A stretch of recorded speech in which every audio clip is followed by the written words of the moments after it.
Radio Pax.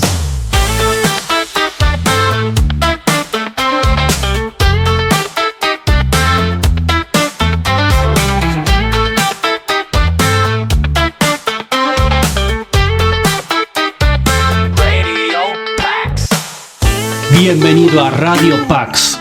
En este segundo episodio, el pastor Gilberto Rufat entra de lleno a responder cuestiones relativas a uno de los temas fundamentales de todo el libro de Apocalipsis, un acontecimiento que es núcleo de todo el libro, y es el de la venida del Hijo del Hombre en las nubes, es decir, el juicio sobre la ciudad de Jerusalén, un tema vital, importante para las comunidades cristianas del primer siglo, y para comprender correctamente este libro. Que Dios pueda bendecir tu vida.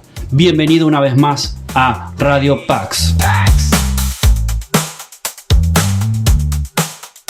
Cuando comenzamos, les dije que una de las cosas que yo me percaté estudiando el libro de Apocalipsis, especialmente para mi tesis doctoral, es que el libro de Apocalipsis habla de dos batallas, y esas dos batallas son importantes porque son dos eventos de juicio. Esas dos batallas, véanlas como eventos de juicio. El evento de juicio del que Apocalipsis, su trama se centra, es el primer juicio, el juicio contra Jerusalén. Pero el libro no termina ahí. El libro no termina solo diciendo que la gran ramera es destruida. ¿Por qué? Porque la destrucción o el juicio contra Jerusalén está ligado en el capítulo 19 ¿a qué?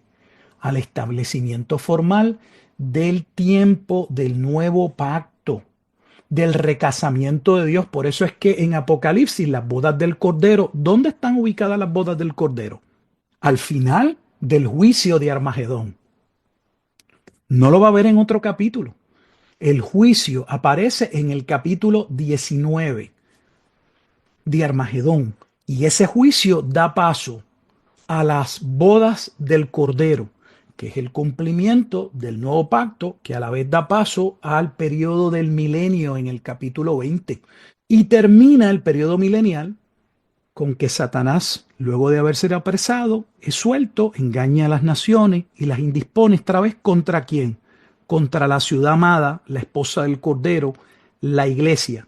Y ahí es donde la Escritura dice que sale fuego del cielo, bla, bla, bla. Ese evento que narra el capítulo 20 en el versículo 8 al 10, es el evento que se cataloga, que se interpreta como la segunda venida de Jesucristo. En el capítulo 20 de Apocalipsis, de los versículos 8 al 10, específicamente, es ese versículo donde habla de que desciende fuego, que es el 9, y destruye estas naciones. Eso da paso al estado eterno, o al capítulo 21. Lo que estaba por suceder pronto, porque el tiempo está cerca, era el juicio contra Jerusalén. Pero Apocalipsis no se detiene en finalizar con la destrucción de la gran ciudad, sino que abarca y continúa para llevarlo hasta el último episodio. Y el último episodio no termina sino hasta la segunda venida de Jesucristo. Esa parte, luego del capítulo 19, capítulos 20, 21 y la primera parte del 22, para ser claro, no comprenden los eventos que debían suceder pronto, porque lo que debía suceder pronto era la venida del Hijo del Hombre, y la venida del Hijo del Hombre es lo relacionado, o lo que estaba relacionado con la ciudad apóstata. No sé si me dejo entender claro. O sea, que el hecho de que al final, esto es importante, el hecho de que al final, en el capítulo 22, de los versículos 6 en adelante, del capítulo 22, Juan retome, vuelva al principio del libro para decir, les recuerdo que esto está pronto a suceder, bajo ninguna circunstancia significa que lo que contienen los capítulos 20 al 21 hasta el 5 forma parte del contenido o de los eventos que debían suceder pronto.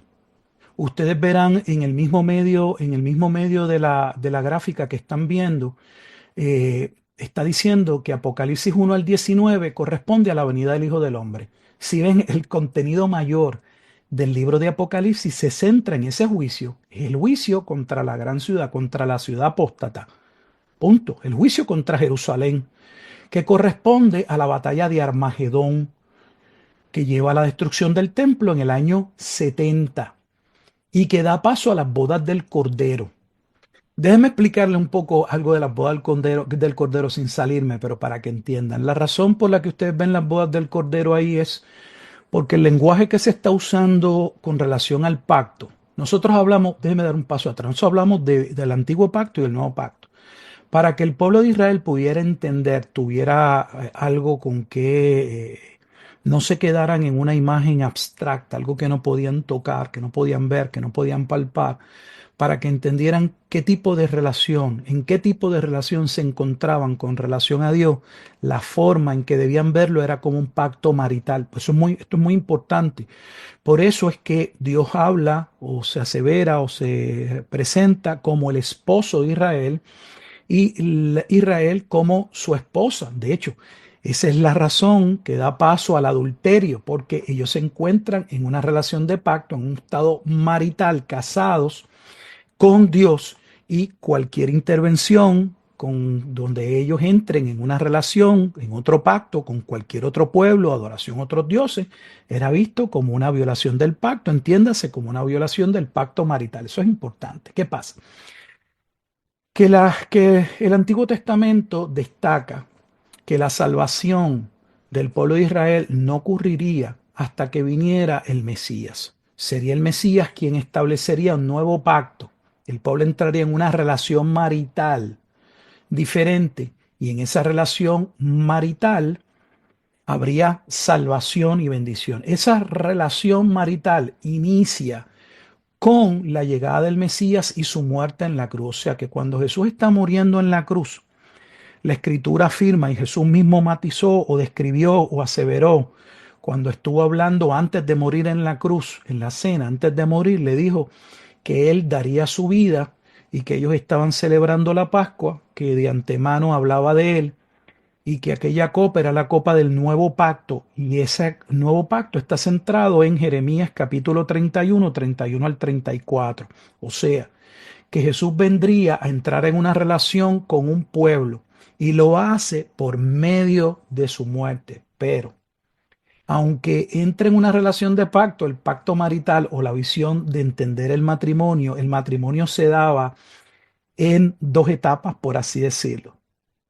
Cuando un hombre entraba en una relación o iba a entrar en una relación con una mujer, dos familias se unían, sucedía lo que se llama un tiempo de desposorio.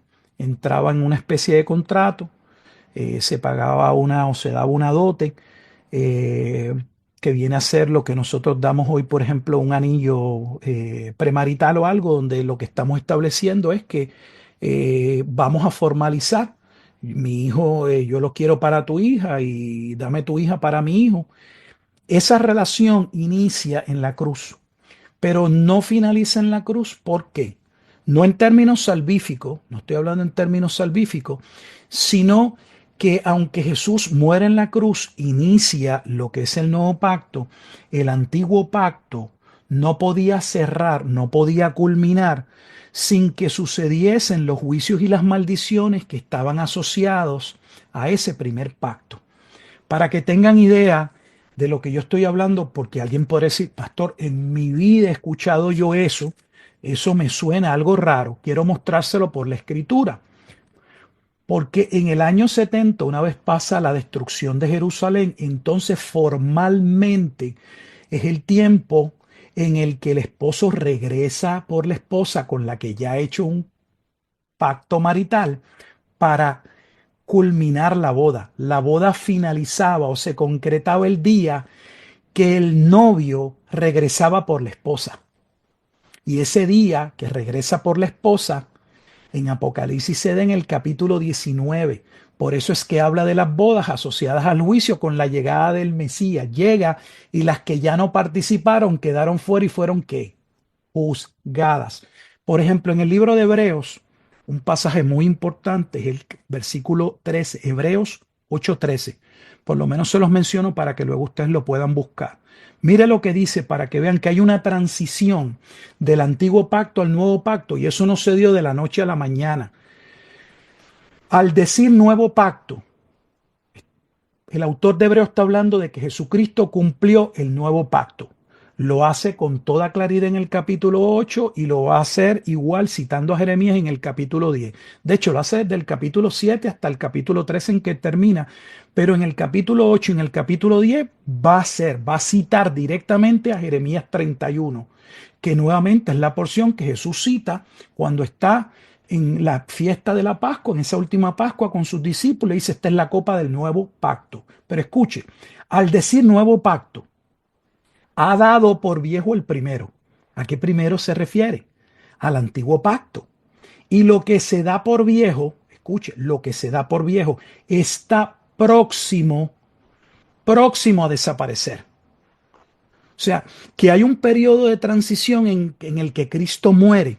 Y aunque en términos de salvación Cristo cumple el sacrificio para que exista la justificación perdurable de la que hablaba la profecía de las 70 semanas en Daniel capítulo 9:24, no obstante, el Antiguo Testamento, el juicio no había cerrado.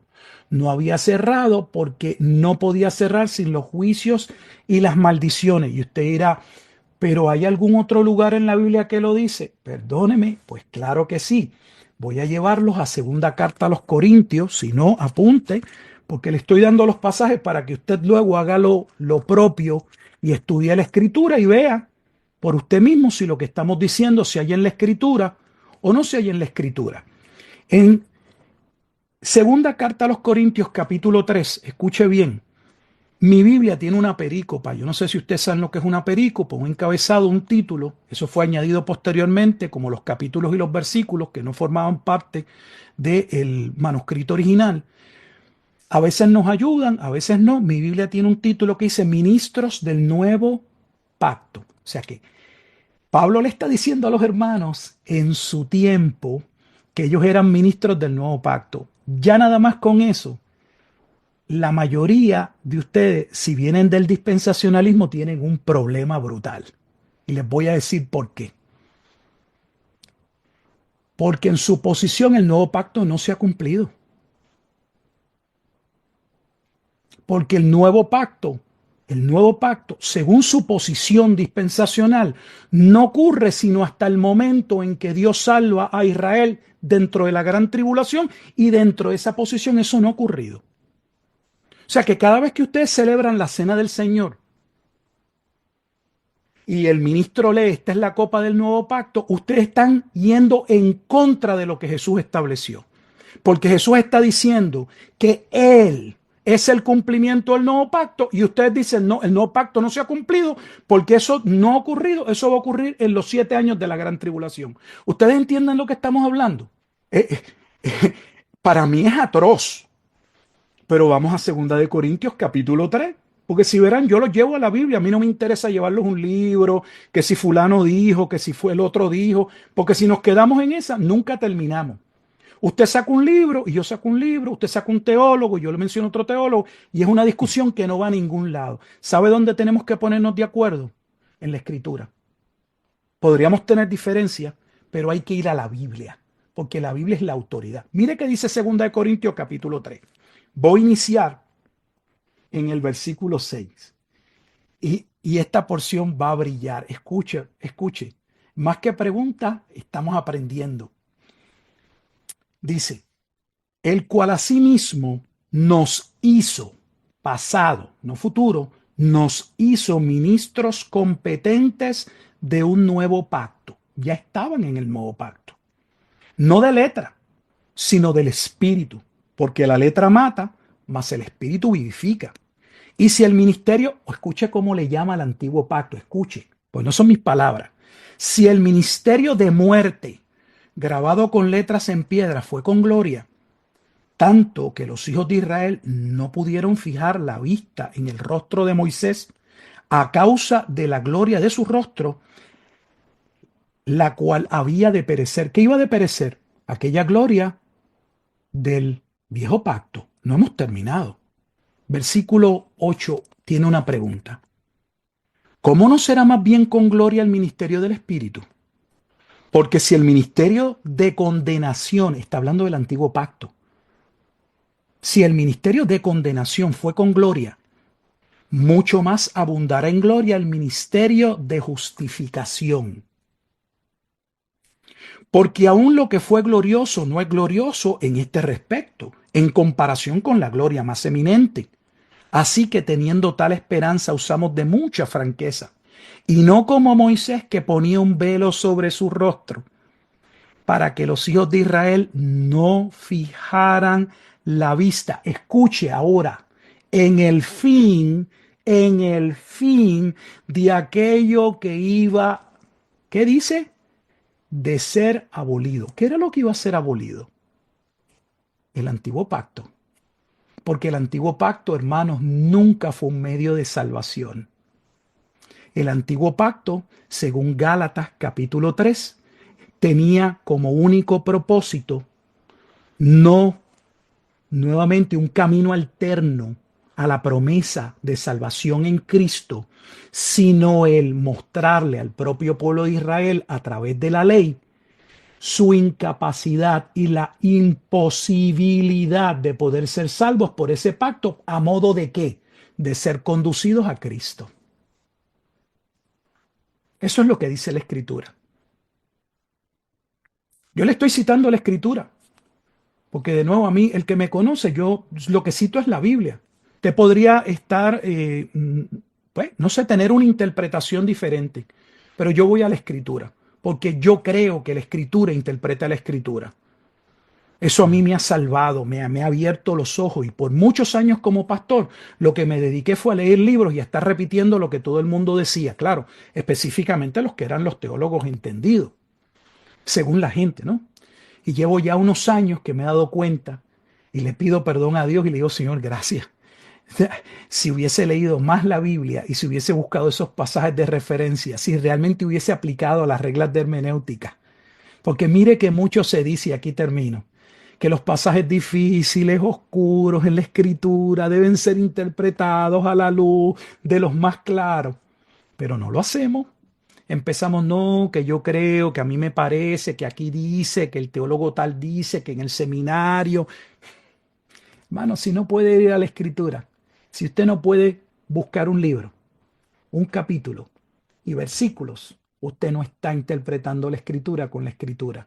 Usted lo que ha tomado es la conclusión de alguien, la interpretación de alguien, la teoría de alguien y la está repitiendo. Vayan conmigo a Hebreos capítulo 10. Hebreos capítulo 10.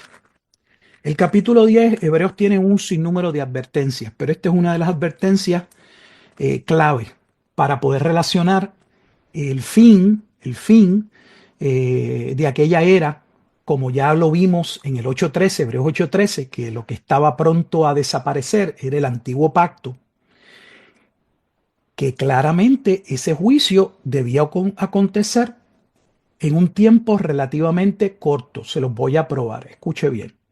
Cuando estamos en Hebreos capítulo 10, voy a iniciar en el versículo 26. Dice, porque si pecáramos voluntariamente después de haber recibido el conocimiento de la verdad, ya no queda más sacrificio por los pecados, sino una horrenda expectación de juicio y de hervor de fuego que ha de devorar a los adversarios.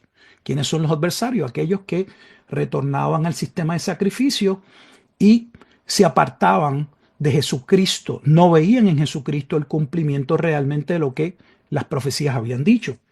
Escuche, ahora les da la advertencia. El que viola la ley de Moisés, o sea, refiriéndose al antiguo pacto, escuche, el que viola la ley de Moisés por el testimonio de 2 o 3 testigos muere irremisiblemente, o sea, debe morir. ¿Cuánto mayor castigo pensáis que merecerá el que pisoteare al Hijo de Dios y tuviere por inmunda la sangre del pacto? Fíjate, está comparando el pacto antiguo con el nuevo pacto y está diciendo que aún en el antiguo pacto se establecía que los violadores del pacto debían morir. Ahora lo que está diciendo, si el antiguo pacto que vimos en 2 Corintios capítulo 3, aunque tenía gloria, pero era una gloria que iba a desaparecer, porque el templo era prefigura, imagen y sombra de lo que iba a acontecer en Cristo, como se establece en Hebreo, el autor de la carta les dice, ustedes no tienen idea del juicio en el que ustedes se van a encontrar si ustedes terminan rechazando a Cristo.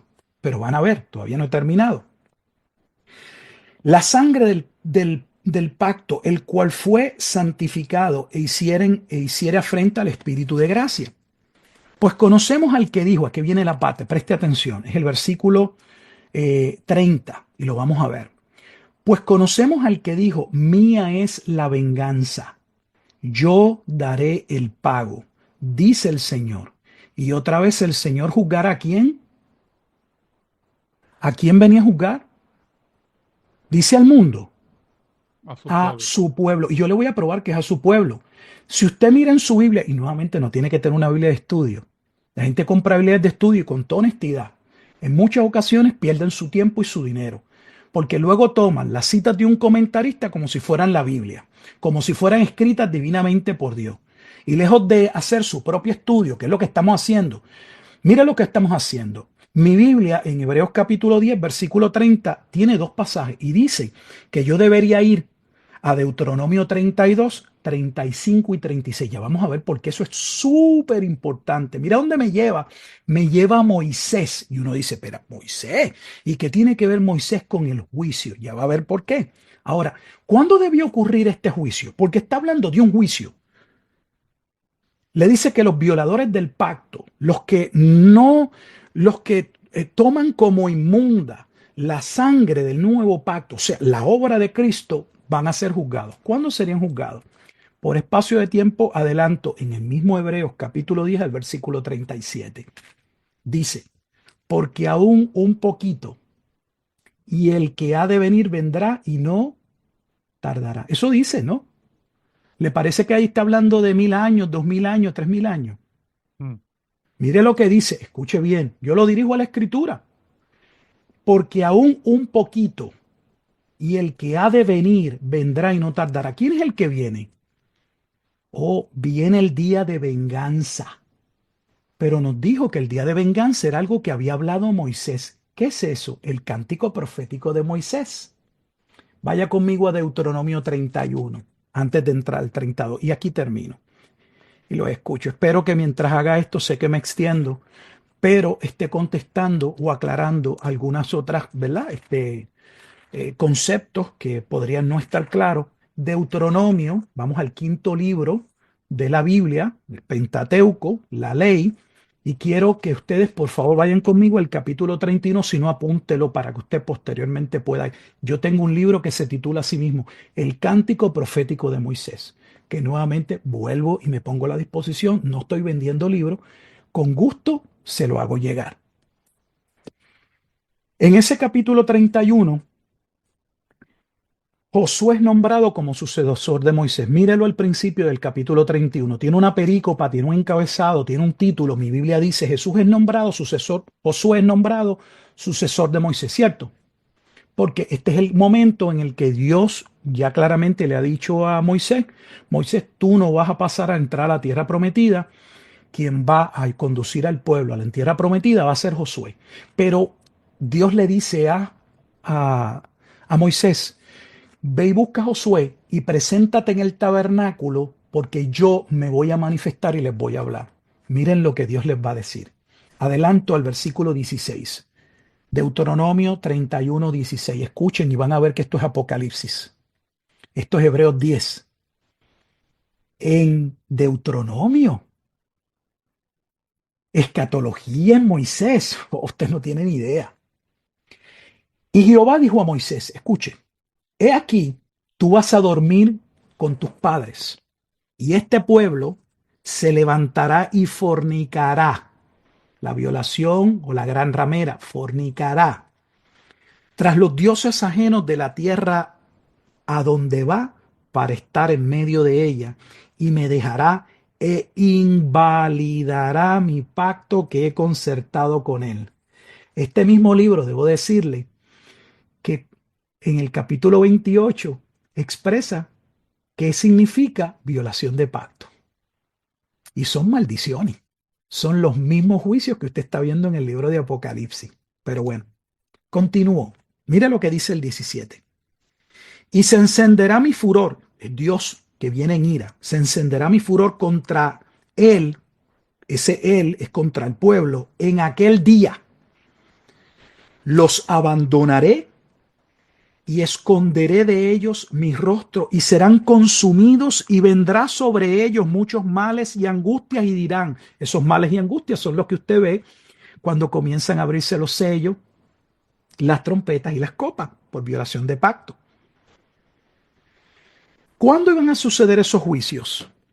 Al final del capítulo 31 dice en el versículo 29, escuche, porque yo sé que después de mi muerte, ciertamente os corromperéis y os apartaréis del camino que os he mandado, y que os ha de venir mal en los postreros días. Oh, no solamente nos dice que el pueblo entraría en violación de pacto, fornicaría o adulteraría, violando el pacto, sino que nos dice cuándo habría de suceder ese juicio, en los postreros días. ¿Esos no son los mismos postreros días del Nuevo Testamento? Bueno, todavía más, pero esto es rápido. Vamos al capítulo 32, versículos 35 al 36. ¿Por qué nos lleva aquí? Hebreos. Porque Hebreos dice, mía es la venganza, yo pagaré. Y quiero que vea que el juicio era contra el pueblo de Israel y que esto ya había sido profetizado desde Moisés. Escuche lo que dice Deuteronomio 32, 35. Mía es la venganza y la retribución. Escuche el lenguaje, por favor. Mía es la venganza y la retribución. La pregunta es, ¿contra quién Dios viene en venganza y en retribución? A su tiempo su pie resbalará. O sea, hay alguien que cree que no va a caer y Dios dice van a caer. Porque el día de su aflicción está cercano y lo que les está preparado se apresura. Porque Jehová, versículo 36, juzgará ¿a quién? A su pueblo. ¿Y cómo yo sé que ese pasaje es el juicio contra Jerusalén? Fíjese, escritura con escritura. Vamos a terminar en Lucas 21. Vaya conmigo a Lucas 21. Recia, recia ahí. Lucas 21. Lucas 21 es el pasaje paralelo en una visión sinóptica comparativa de lo relacionado a Mateo 24. Aquí lo podemos tener, eso de Mateo 24, que hallamos en Mateo 24, está en en Marcos 3 y en Lucas 21. Voy a iniciar en el versículo 20. Lucas 21, 20. Anótelo, búsquelo, es importante. Mira lo que dice. Este es Jesús hablando. Dice, pero cuando viereis a Jerusalén rodeada de ejércitos, recuerde que el juicio de Apocalipsis es contra una ciudad. Pero cuando viereis a Jerusalén rodeada de ejércitos, sabed entonces que su destrucción ha llegado. Entonces los que estén en Judea huyan a los montes y los que estén en medio de ella váyanse y los que estén en los campos no entren en ella. No me quiero desviar, pero yo no sé si este es el fin del mundo, cómo se puede escapar del fin del mundo saliendo de Jerusalén. De hecho, les voy a decir más, y lo digo nuevamente con respeto, yo espero que usted piense sobre lo que decimos. En la escuela premilenial dispensacional, Armagedón no pone fin al mundo. Sin embargo, esa es la interpretación que ustedes, la mayoría, le da. Y usted va, este pastor de que usted habla, les voy a explicar. Porque cuando yo he estado compartiendo Mateo 24, dentro de los pasajes que aún algunos dicen que sí, que se cumplieron, antes del versículo 36, lo relacionado al 29, 30, 31, dicen, no, pero es que ahí dice que el cielo y las estrellas caerán. Hermano, si las estrellas caerían, y eso significa el fin del mundo, pues tienen que reconstruir el diagrama escatológico de su posición. ¿Por qué? Porque implicaría que luego de Armagedón finalizó el mundo. Su propio esquema muestra que esas afirmaciones y esos argumentos que se traen de que eso no puede haber sucedido porque ahí implica el fin del mundo, ni en su propio esquema significa el fin del mundo. Porque el fin del mundo dentro de la postura premilenial dispensacional no sucede hasta después del milenio y Gog y Magog. Yo no sé si puede entenderlo, o sea, es una aseveración que va en contra de lo que realmente uno dice creer. Es una súper contradicción, pero lo dejo ahí porque no es tan relevante. Mire lo que vamos ahora, el versículo 22. Porque estos son días de retribución. ¿Qué, qué, qué era lo que decía Deuteronomio 32, 35? Que Dios vendría en venganza y retribución. ¿Contra quién? 32, 36, contra su pueblo. Porque estos son días de retribución para que se cumplan todas las cosas que están escritas. Si están escritas, ¿qué significa? Que el Antiguo Testamento tendríamos que buscar, ahí no lo dice directamente, tiene porciones que hablan de este día de retribución, que entre ellos, ya sabemos por Mateo 24, que habla de Daniel. En Lucas está asociado con Oseas, capítulo 9. Está asociado con Deuteronomio 32. O sea, Jesús mismo está diciendo que lo que él está aseverando es lo que ya previamente se había hablado sobre un juicio que iba a acontecer contra Jerusalén.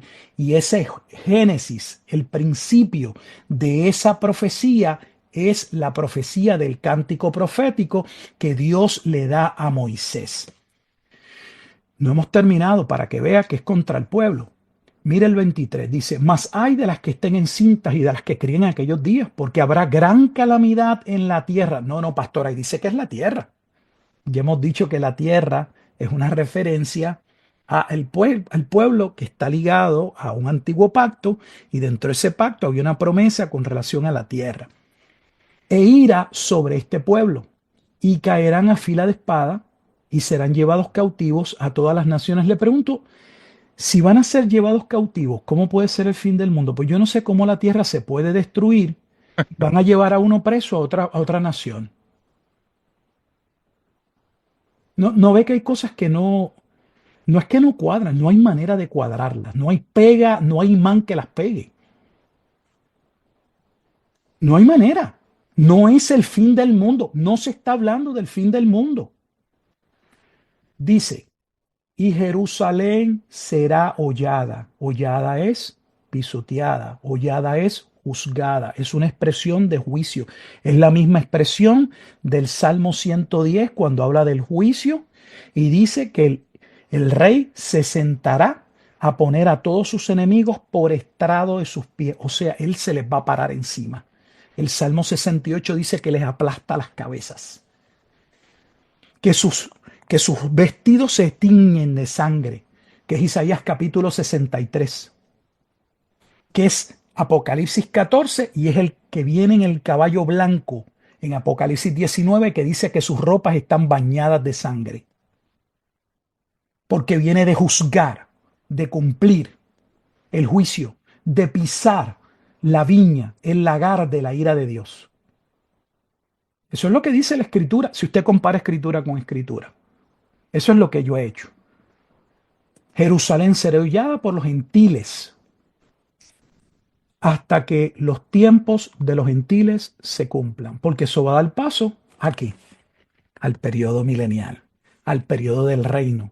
Por eso es que Apocalipsis, una vez finalice el juicio en el capítulo 19, ese juicio en el capítulo 19 está asociado a las bodas del Cordero, que no es otra cosa que al finalizar la relación del pacto que inicia con su muerte, y por eso es que nosotros hablamos que ese periodo hasta la segunda venida de Jesucristo cataloga o es el periodo del milenio. En otras palabras, de la extensión ahora de la proclamación del reino de Dios a las naciones, porque cuando Jesús regrese en su segunda venida, ya no habrá más oportunidad de salvación. Si ustedes ven, desde el medio, aparece Apocalipsis 1:19, está Armagedón, y habla del año 70, inicio del milenio, porque el milenio, más allá del número, lo que representa es el tiempo en que el evangelio debe ser diseminado, proclamado, llevado a las naciones. Porque, oye hermano, porque una vez Jesús desciende en su segunda venida, ya no hay, la puerta del arca se cerró. El amilenialismo, como mencioné, no niega el milenio. Lo que niega es que sean 1000 años literales. Es que esa es una de las falacias que se presentan con relación a la postura milenial, y lo entiendo, porque tal vez el nombre que lleva no es el mejor. ¿Por qué? Porque la A en griego significa una negación. Por eso decimos un ateo, porque la A es negación. Un ateo es alguien que niega a Dios. Y la palabra amilenial podría sonar como alguien que niega el milenio. Pero eso no es lo que postula eh, el amilenialismo. Lo que postula es que el periodo milenial no corresponde a la interpretación judía, ni que dura exactamente 1000 años, sino que abarca un periodo de tiempo que cubre hasta la segunda venida de Jesucristo. No especifica, no delimita.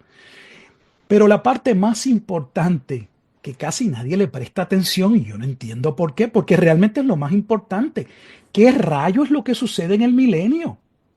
Porque el milenio tiene que tener un propósito. Cuando uno habla de un periodo, los periodos tienen que tener un propósito. Le pregunto, y con todo respeto, ¿qué propósito cumple un milenio después de que ya no hay posibilidad de salvación? O sea, ¿qué propósito, más allá de si se puede colocar o no, qué propósito cumple un milenio después de la segunda venida de Jesucristo, donde ya no hay salvación? Ah, pero si el milenio corresponde donde debe ir, a ese periodo donde los profetas profetizaron, vaticinaron, establecieron que Israel entraría en endurecimiento.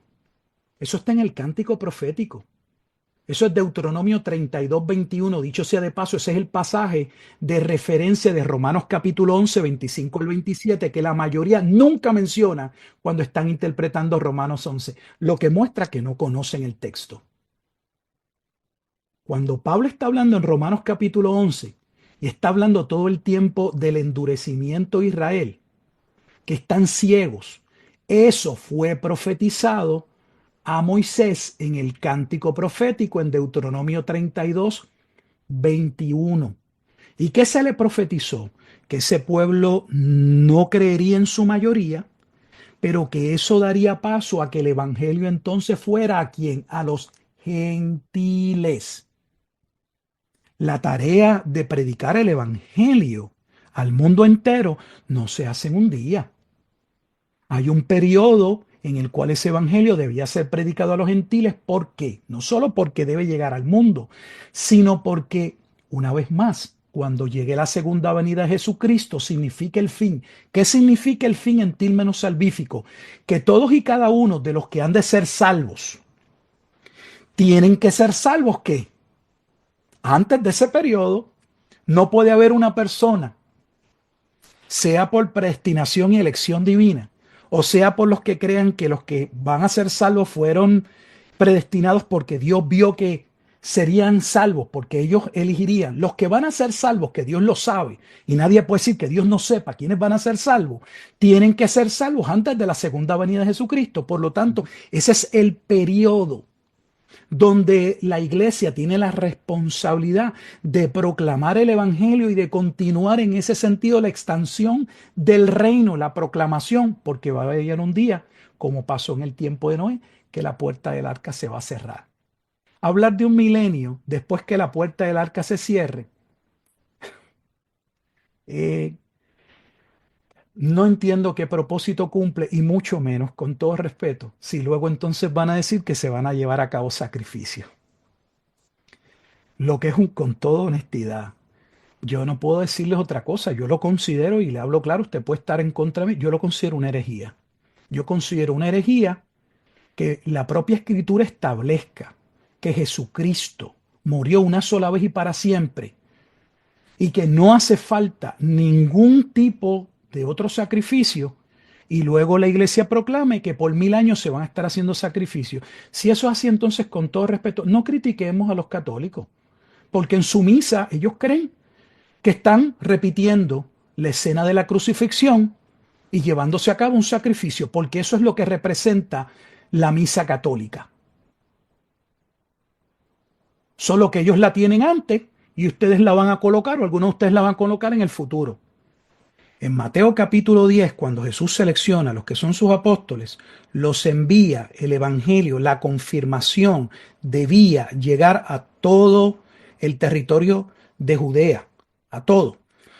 Pero los eventos que estaban suceder en el tiempo en el que se escribe el libro de Apocalipsis abarcaban mucho más del evento que iba a suceder en Jerusalén. ¿Por qué? Porque la iglesia pasaría, la iglesia en general, por un periodo desde el año 64 hasta el año 66 de una gran persecución que abarcaría mucho más que la ciudad de Jerusalén. ¿Cuál es ese evento? Bueno, la Roma va a ser incendiada y los cristianos van a ser culpados del incendio de Roma. Las repercusiones que tendría el que los cristianos fueran culpabilizados, las repercusiones serían a través de el imperio. Además, que ya muchos cristianos, al tiempo en que Apocalipsis se había dado por causa de ese mismo evento, de esa persecución, como ya había pasado en el año 40, está en el libro de los Hechos, en el año 40 comienzan problemas entre los judíos y los cristianos.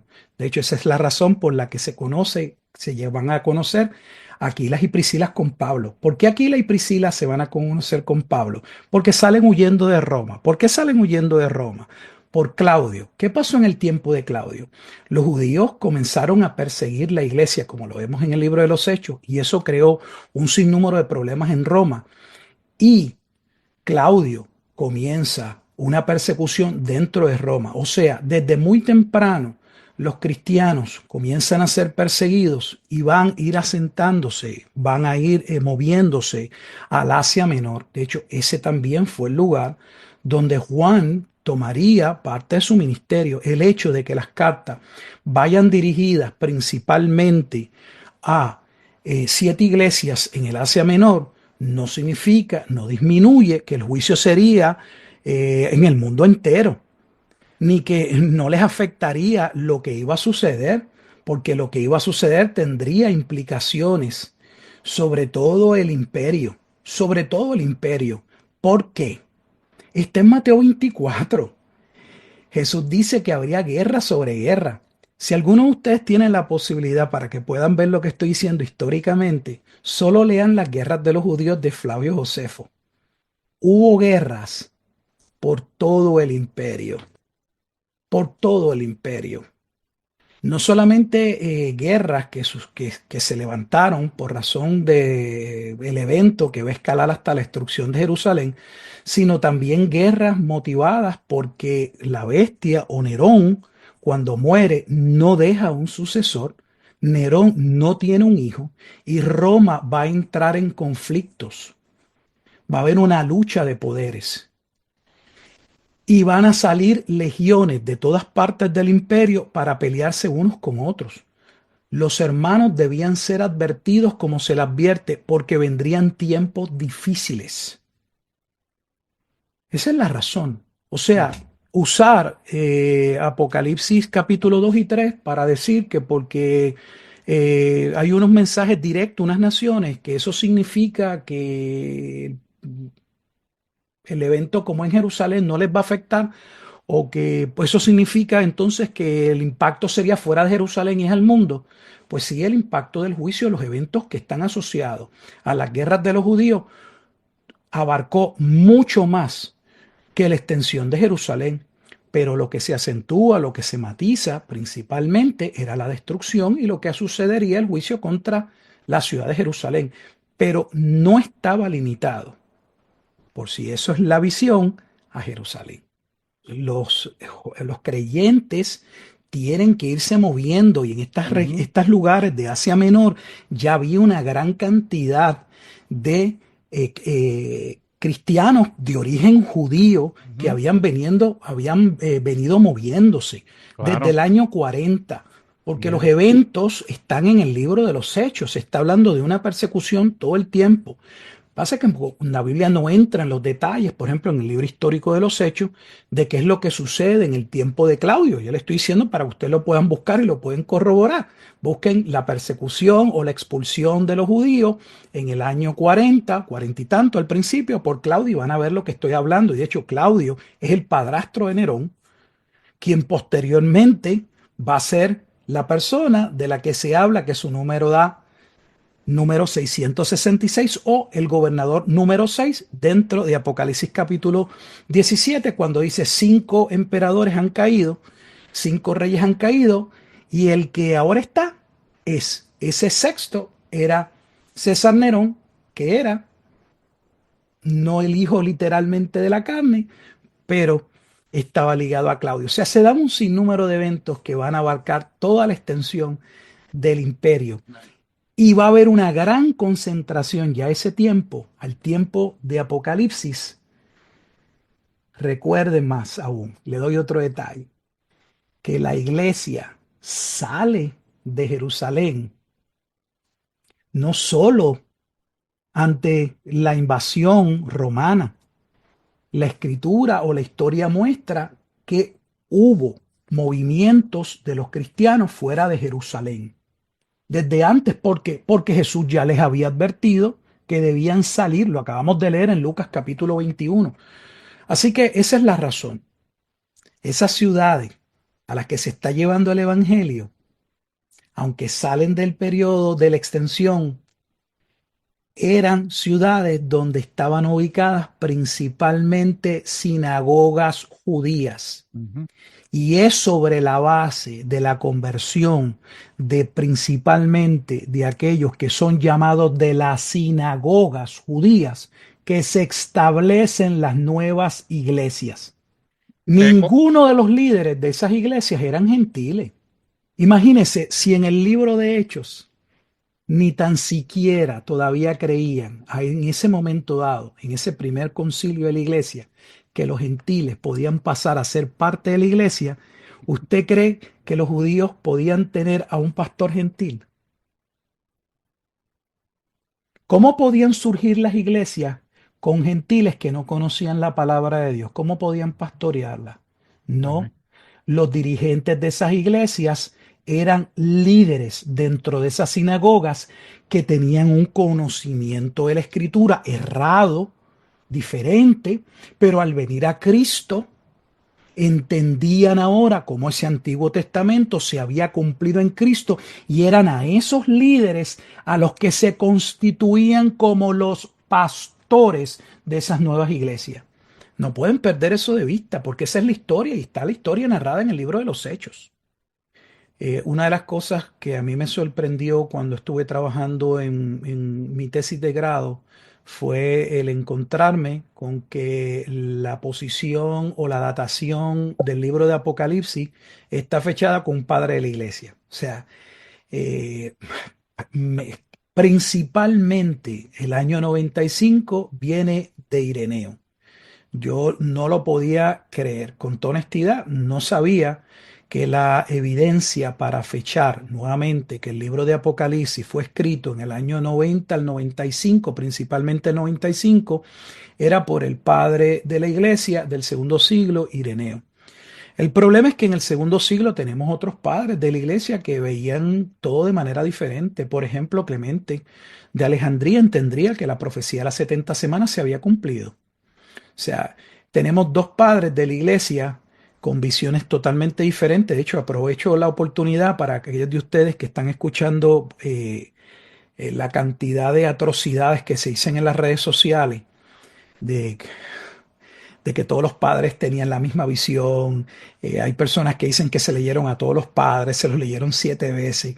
Mire, hermano, los padres de la iglesia cometen en ocasiones unos horrores abismales y se contradicen en ocasiones unos a los otros. Así que mucho cuidado. Solo le estoy diciendo en la datación del libro que uno puede, dentro de un mismo periodo, siglo segundo, contrarrestar lo que dice Ireneo con lo que dice Clemente de Alejandría.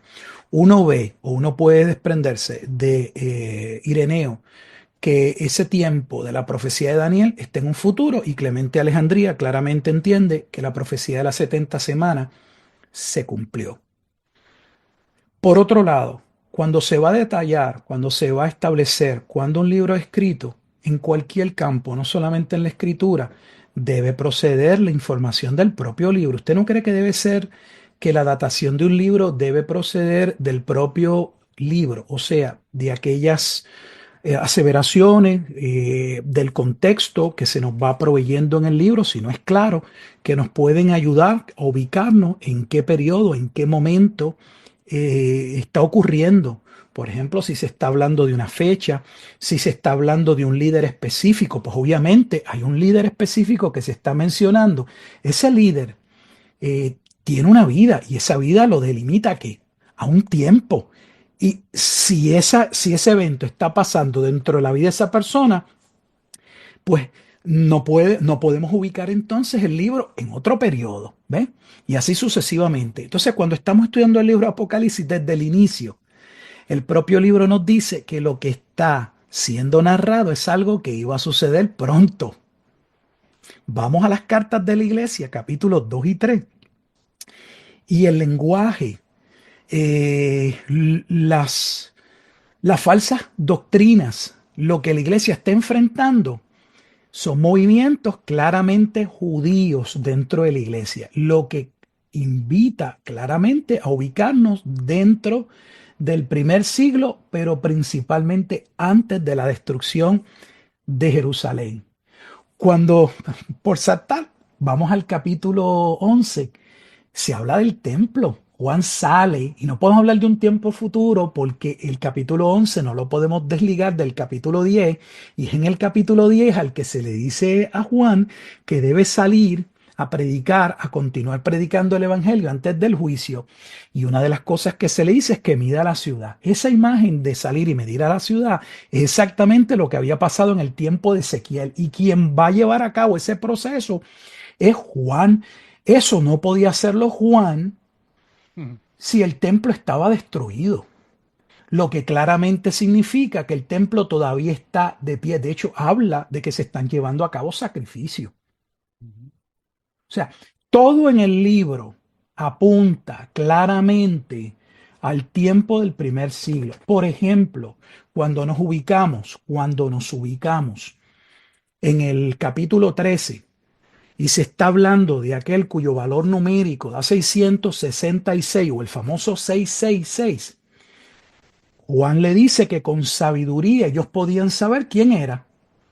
Oye, pues si podían saber quién era en su tiempo, no en el futuro. Y no solamente les dice que ellos podían saber quién era, que no sé cómo rayos podían saberlo si era 2000 años después, sino que en el capítulo 17 les dice que ya 5 gobernantes o 5 de esos reyes de esa bestia que representa el imperio romano. ¿Y cómo sabemos que es el imperio romano? Porque eso viene de Daniel. Esas imágenes de esas bestias son Daniel capítulo 7 y representan al imperio babilónico, medo-persa, griego y romano. Punto, no pare más.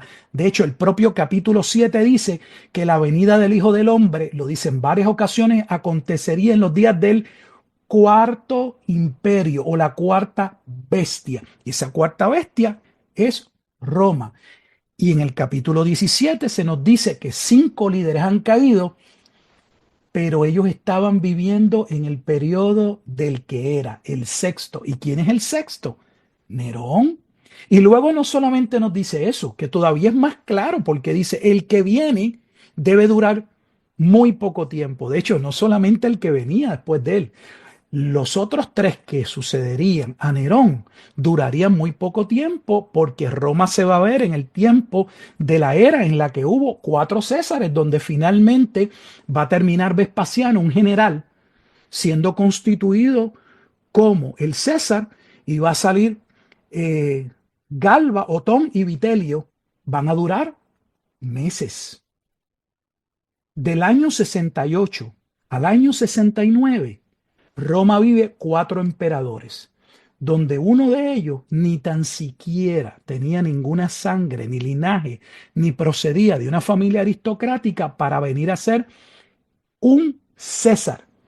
Pero Roma lo va a constituir en César porque la bestia, como dice Apocalipsis, iba a morir. ¿Por qué iba a morir? Porque Roma estaba colapsando por guerras civiles, legiones contra legiones peleándose, al punto de que Vespasiano, que era un general, que es el general que se manda a Jerusalén a terminar la guerra, a poner a los judíos en sujeción, el Senado romano lo va a llamar y le va a decir: olvídate de Jerusalén por el momento, tienes que venir a Roma, Roma va a colapsar.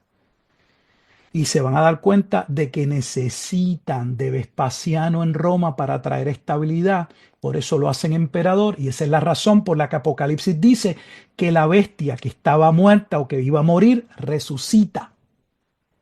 Todo concuerda con la historia, si se ubica dentro del tiempo en el que se establece la escritura. De hecho, y puedo seguir evento por evento, pero es que el primer capítulo lo dice, que era algo que debía suceder. Le voy a dar un evento más, uno más, que este sí a mí yo no lo podía creer. No solamente Apocalipsis ha sido colocado en el año 95, siguiendo la tradición de San Ireneo, peor aún, me pueden citar, y lo he dicho públicamente.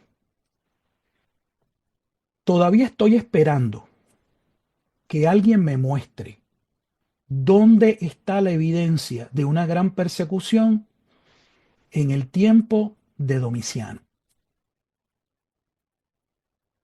Yo no la encontré. No existe. De hecho, ya es reconocido que el libro de Apocalipsis no se puede ubicar en ese periodo porque no existe evidencia histórica de una gran persecución bajo Domiciano. Solo para que tengan algo de qué tomar y luego ver. Si ustedes han tomado algún estudio en historia de la iglesia, ciertamente un historiador, que por la razón que sea, es un historiador de base, es Justo González. Si ustedes leen Historia del Cristianismo de Justo González, que antes eran 2 tomos, ahora se encuentra en un solo tomo, Justo González dice que Apocalipsis se desarrolla bajo el emperador Domiciano en el año 95. Sin embargo, no hace mucho tiempo se acaba de traducir una serie de libros donde él tiene un libro sobre Apocalipsis. Estoy viendo a ver si lo veo aquí rapidito para decirles el título. No lo veo ahora mismito, pero tiene que ver sobre una lectura. Es un libro corto, con menos de 200 páginas, y él mismo reconoce que las nuevas investigaciones no corroboran, no hay evidencia de ningún juicio a la escala de lo que se presenta en el libro de Apocalipsis dentro del periodo de Domiciano. O sea, miren lo que estoy diciendo. Basamos la fecha primero en un padre de la iglesia que seleccionamos, mientras ocultamos, obviamos a otros. Segundo, obviamos o rechazamos o no queremos considerar todo lo que dentro del libro apunta a una fecha temprana, y peor aún, ubicamos el libro en un escenario de una persecución en un tiempo donde no existe evidencia histórica. Si ustedes la consiguen, yo estoy dispuesto y lo hago públicamente, yo me retracto. Consíganme la información. Yo al día de hoy estoy como con la Biblia Scofield, que alguien me pruebe dónde estudió su doctorado. A ese nivel está. Es más creíble el origen de las especies de Darwin que la gran persecución en el tiempo de Domiciano. Mire lo que me atrevo a aseverar, y no lo hago en burla, lo digo con mucha seriedad. Dígale a su profesor que me provea la evidencia, y no la evidencia de que usted leyó en un libro que ocurrió, porque ese precisamente es el problema. que hemos repetido las cosas y la gente cree que porque se repiten son ciertas. Yo estoy hablando de ir a la fuente, donde podemos ver evidencia histórica de algún historiador, Gayo Suetonio, Tácito, historiadores, que uno pueda corroborar que eso sucedió en el tiempo en el que supuestamente se data el libro de Apocalipsis. Si ustedes hacen, de hecho, yo les puedo enviar mi tesis, en mi tesis lo van a ver, tanto en el libro de Apocalipsis como en mi tesis doctoral está toda la evidencia interna y externa, al menos en la que yo tuve acceso, porque cuando uno está estudiando uno puede hablar de la literatura revisada. Yo no he revisado el universo, pero en lo que a mí me corresponde y lo que yo pude hacer, yo escarbé todo lo que estaba a mi alcance. Y no existe evidencia, nuevamente, de una gran persecución para colocar el libro de Apocalipsis en el tiempo de Domiciano. Todo cuadra con el periodo de Nerón.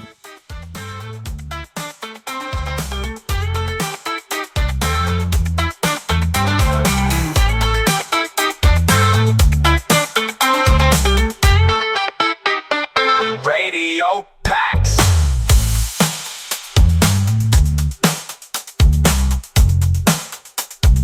Radio Pax.